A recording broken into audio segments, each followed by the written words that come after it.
This is an ABP Life podcast. कहते हैं कि सफलता का श्रेय लेने वाले सैकड़ों लोग होते हैं, लेकिन असफलता बिल्कुल अनाथ होती है। खास तौर से उत्तर प्रदेश में अगर भारतीय जनता पार्टी को देखें तो यह कहावत बिल्कुल सटीक बैठती है, क्योंकि जब तक दांव सीधे पड़ रहे थे तब तक अमित शाह चाणक्य थे, मोदी प्रधानमंत्री के तौर पर सबसे बढ़िया काम कर रहे थे। लेकिन जैसे ही 33 सीटें पहुंची, वह दीवार दरकने लगी। मैं हूं व्यालोक और उत्तर प्रदेश में भाजपा की बिगड़ी हुई हालत पर मैं बात करूंगा अवनीश पीएन शर्मा जी से। राजनीतिक विश्लेषक हैं, उत्तर प्रदेश के मामलों के जानकार हैं और संस्कृति कर्मी भी हैं। आपका बहुत बहुत स्वागत है सर। बहुत बहुत धन्यवाद व्यालोक जी, और आपके सभी पाठकों का, श्रोताओं का मेरी तरफ से हार्दिक स्वागत है और नमस्कार। उत्तर प्रदेश में संघ की अलग बैठक चल रही है। भाजपा ने समीक्षा बैठक कर ली, फिर से कर रहे हैं। ऐसा क्या हो गया है? बयानबाजी हम लगातार देख ही रहे हैं, चाहे वो राजू दास के साथ डीएम की तनातनी हो या फिर आपस में सिर्फ फुटौवल हो। एक झटका नहीं सह सकी भारतीय जनता पार्टी। जी व्यालोक जी, उत्तर प्रदेश के लोकसभा चुनाव के नतीजों के संदर्भ में आपने ये जो बात अभी शुरुआत में की है कि क्या एक भी झटका नहीं झेल सकी भारतीय जनता पार्टी। मुझे लगता है कि इस देश में 6 दशकों में पहली बार या दूसरी बार कहिए, पंडित नेहरू के बाद कोई ऐसा प्रधानमंत्री है जिसने अपना तीसरा टर्म रिपीट किया है। 240 की संख्या, मुझे याद दिलाना पड़ेगा कि यूपीए 1 में कांग्रेस लीड कर रही थी, उसकी कितनी संख्या थी, यूपीए 2 में कितनी संख्या थी, जिसको कि आज 240 के रूप में नरेंद्र मोदी को एक कमजोर तीसरा टर्म का प्रधानमंत्री कहा जा रहा है। अब उत्तर प्रदेश को लेकर सबसे ज्यादा चिंता क्यों होनी चाहिए और हो रही है, उसका एक अपने कारण है। उत्तर प्रदेश 80 सीटों के साथ अभी परसीमन से पहले, क्योंकि 2025-26 में परसीमन भी होना है, वो एक नया परिदृश्य है, संदर्भ भी दूसरा है। लेकिन हमेशा ये जुमला कहा जाता रहा है कि दिल्ली का रास्ता उत्तर प्रदेश से होके जाता है, तो बिल्कुल जाता है सर। 2014 में भारतीय जनता पार्टी, उससे पहले किस तरीके से उत्तर प्रदेश में उसका संगठन था, सरकार और सत्ता से दूर हुए उनको कितना समय हो चुका था, यह सब देखने के बाद भी जब राष्ट्रीय राजनीति में नरेंद्र मोदी आए तो निश्चित ही उनके सिपा सलार के रूप में अमित शाह ने उत्तर प्रदेश की जिम्मेदारी संभाली, और तब संभवतः उत्तर प्रदेश के लोग जो पॉलिटिकली सक्रिय हैं उन्होंने पन्ना प्रमुख और बूथ अध्यक्ष इस तरह के कॉन्सेप्ट को जाना। तो अगर आप ये कहेंगे कि साहब चाणक्य या सो कॉल्ड चाणक्य, तो निश्चित रूप से 70 का आंकड़ा जिसने 2014 में भारतीय जनता पार्टी को उत्तर प्रदेश में पार कराया, तो वो शिल्पी, उस पूरे यज्ञ के शिल्पी निश्चित रूप से अमित शाह थे।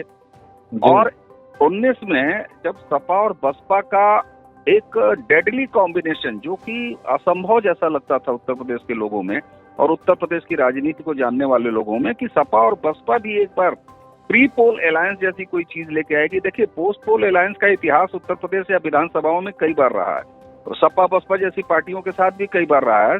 बसपा के बारे में तो आप देख लीजिए, उत्तर प्रदेश में उसने भारतीय जनता पार्टी के साथ सरकार बनाई है, उसने सपा के साथ सरकार बनाई है, लेकिन लोकसभा में वो भी प्री पोल अलायंस आया 2019 में, और तब भी 65 के लगभग सीट जो है वो उत्तर प्रदेश में भारतीय जनता पार्टी लेके आई। उसके भी नायक निश्चित रूप से अमित शाह हैं, उनके योगदान को नकारा नहीं जा सकता। लेकिन वही अमित शाह की मौजूदगी के बावजूद भी 2024 के लोकसभा चुनाव में वह अभी तब जब ब्रांड मोदी के साथ ब्रांड योगी का कॉम्बिनेशन हो, वो योगी ब्रांड जो उत्तर प्रदेश से बाहर भारतीय जनता पार्टी को वोट दिलवाते हो, वहां पर ये स्थिति क्यों हो गई, जबकि मोदी भी वही हैं, योगी भी वही हैं 19 वाले, और अमित शाह भी वही हैं जी। तो इसलिए इतना खराब प्रदर्शन, जिसको कि उत्तर प्रदेश वाले तो लगभग उत्तर प्रदेश में हार जैसा कह रहे हैं, तो ऐसे में ये झटका जरूर दिखाई देता है, और इस झटके से बिखर गई। मुझे थोड़ा आपसे इसमें असहमति है। जैसे चर्चा आगे बढ़ेगी तो मैं उसमें बताऊंगा कि किस तरीके से इस झटके से बिखरी नहीं है। मैं ये नहीं कह रहा हूँ कि बिखर गई है।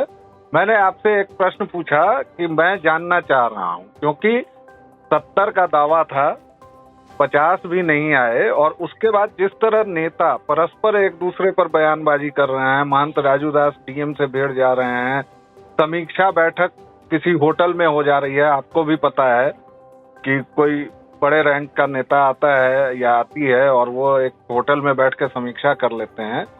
पूरा पूर्वांचल जा चुका है फिलहाल बीजेपी के खेमे से, और अब भाजपा और आरएसएस इस बात पर सहमत हैं कि दलितों और पिछड़ों का साथ नहीं मिला इस बार, और इसीलिए इतनी कम सीटें आई।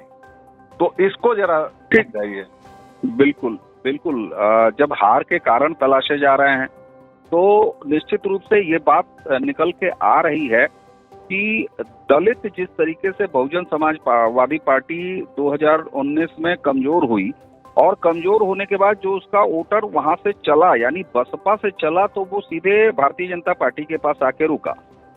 और 2024 में ऐसा नहीं हुआ है, स्पष्ट तौर पर ऐसा होता हुआ दिखाई भी नहीं दिया है। वो वोट शेयर में आप देख लीजिए। उसकी वजह क्या है कि अब जो अभी तक आप देखिए, आपने कहा कि जो समीक्षा है वो पूरी हो चुकी। ठीक है, उत्तर प्रदेश के भारतीय जनता पार्टी के अध्यक्ष अपने राष्ट्रीय अध्यक्ष को ले जाके सौंप चुके हैं, वो भी बात ठीक है। लेकिन इसी के साथ अभी कई दौर की समीक्षाएं और कारणों की तलाश हो रही है। सवाल ये है कि जो अभी प्राइमा फेसी निकल के आया कि साहब विपक्ष के झूठ वो खूब चले और अफवाहों के चक्कर में संविधान बदल देना, आरक्षण खत्म हो जाना, इन सब कारणों ने दलितों को बहका दिया और घुमा दिया उनको समाजवादी और कांग्रेस की तरफ। ठीक है, यहीं पर वो दोष सामने निकल के आता है, वो छेद, वो झोल निकल के आता है कि भारतीय जनता पार्टी का जो काडर इतना बड़ा है, जिनके पन्ना प्रमुख वहां है, जिनका आईटी सेल इतना बड़ा है, सत्ता में 10 साल वाली पार्टी हो चुकी है, तो ये मानने में से कोई इनकार नहीं करेगा कि संसाधनों की कहीं कोई कमी, चाहे वो मैन पावर की हो, चाहे वो बाकी सारी चीजें हो, वो कम से कम भाजपा के साथ नहीं थी उत्तर प्रदेश में। ऐसे में समीक्षा के दौरान ये सवाल तो उठेगा ही कि अगर विपक्ष का झूठ पहुंच गया वोटर के लेवल तक, तो उसका कंडम, उसका स्पष्टीकरण या उसमें क्या झूठ है, ये आप क्यों नहीं पहुंचा पाए। संभवतः इसी बात की तमाम समीक्षाएं चल रही हैं। और आपने राजू दास अयोध्या वाली समीक्षा के दौरान जो अभद्रता की बात कही, देखिए स्पष्ट तौर पर पावर के कई सेंटर उत्तर प्रदेश में पिछले काफी समय से दिखाई दे रहे हैं। मुझे व्यक्तिगत तौर पर जब भी आप डिप्टी चीफ मिनिस्टर, जो कि एक असंवैधानिक कॉन्सेप्ट है, केवल जातीय समीकरण और क्षेत्रीय समीकरण बैलेंस करने के लिए बनाया जाता है, ऐसे में एक फालतू का जो है वो सत्ता का केंद्र तैयार हो जाता है। उत्तर प्रदेश और योगी आदित्यनाथ जी को लेकर व्यालोक जी एक बड़ी कड़वी सच्चाई है जिसको कि स्वीकार करना पड़ेगा और सुनना पड़ेगा। योगी आदित्यनाथ कभी भी भारतीय जनता पार्टी के संगठन से नहीं आते, संघ से तो वो कतई नहीं आते। इस बात को अगर आप ध्यान में रखेंगे तो उसका एक वजह भी है कि यही योगी आदित्यनाथ अपने सांसद रहते हुए लगभग भारतीय जनता पार्टी के संगठन के एक पैरेलल संगठन हिंदू युवा वाहिनी भी चलाते थे। ऐसे में पार्टी अध्यक्ष वह महत्वपूर्ण पद हो जाता है जो मुख्यमंत्री और पार्टी में एक समन्वय स्थापित करे, जिसकी कमी स्वतंत्र देव सिंह के बाद लगातार उत्तर प्रदेश में दिखाई दी है। सेंटर वर्सेस लखनऊ वह अपने आप में है, वो ढका छुपा बिल्कुल नहीं है।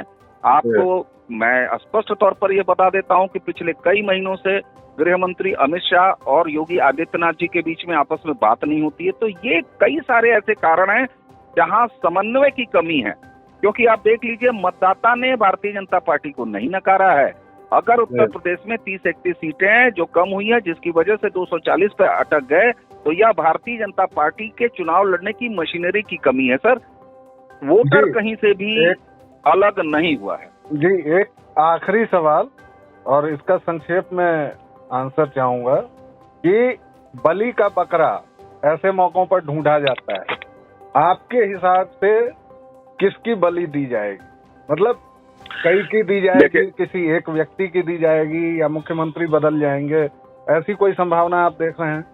देखिए साहब, पहला तो मैं अभी उस रूपक पे आऊंगा। मुख्यमंत्री बदल जाएंगे, ये मुख्यमंत्री योगी आदित्यनाथ के शपथ लेने के अगले 3 घंटे के बाद से पिछले 7 सालों से उत्तर प्रदेश के चंडूखाने में हर दूसरे तीसरे दिन ये खबर उड़ती रहती है। इसलिए इस बात में कहीं कोई दम नहीं है। जी। इसी से जुड़ी हुई मैं आपके उस रूपक को पकड़ लेता हूँ। बलि का बकरा ही क्यों खोजा जाता है? बलि का सांड क्यों नहीं खोजा जा सकता? बलि का हाथी क्यों नहीं खोजा जा सकता? बलि का शेर क्यों नहीं खोजा जा सकता? तो इसलिए बलि का बकरा अगर खोजा जा रहा है निश्चित रूप से, तो ये बात तो साफ है कि दिल्ली में बलि का बकरा नहीं मिला, क्योंकि दिल्ली तो कैबिनेट में फिर से रिपीट हो गई। इसीलिए ये सवाल उठ रहा है कि साहब, जब दिल्ली में अमित शाह जी रिपीट हो गए तो क्या उत्तर प्रदेश में कोई बलि का बकरा खोजा जाएगा? तो मैंने पहले ही कहा कि अब वो जमाने जाते रहे जब बकरा ही बलि के लिए बेचारा उपलब्ध होता था। अब कई और प्रकार के जानवर भी उपलब्ध हो सकते हैं, इस पर भी सोचना चाहिए। जैसे संगठन को मजबूत करना, यह भी एक बलि है। कैसे सत्ता के आचरण से खिलाफ जाकर और जमीन से जुड़े हैं, अपने कार्यकर्ताओं से जुड़े हैं, यह भी एक बलि है। तो किसी व्यक्ति की बलि से ज्यादा मुझे लगता है कि उत्तर प्रदेश में कोर्स करेक्शन होंगे। मुख्यमंत्री के लेवल पर ऑलरेडी हो रहे हैं, लगातार हो रहे हैं। ये भी तय हुआ है कि अब 3 बार उत्तर प्रदेश की कैबिनेट बैठा करेगी हफ्ते में, यानी कि लगातार पेंडिंग डिसीजन होंगे। ये सब बलियां हैं, चाहे संगठन में हो चाहे सरकार में हो। किसी व्यक्ति की बलि उत्तर प्रदेश के हार के संदर्भ में या प्रदर्शन जो कुछ भी रहा है, मुझे नहीं समझ में आता कि किसी की व्यक्तिगत बलि ली जाएगी, कोई पद छीना जाएगा, चाहे वो डिप्टी सीएम हो चाहे वो सीएम हो। बहुत बहुत धन्यवाद सर, आपने हमसे विस्तार से बात की, इसके लिए थैंक यू वेरी मच।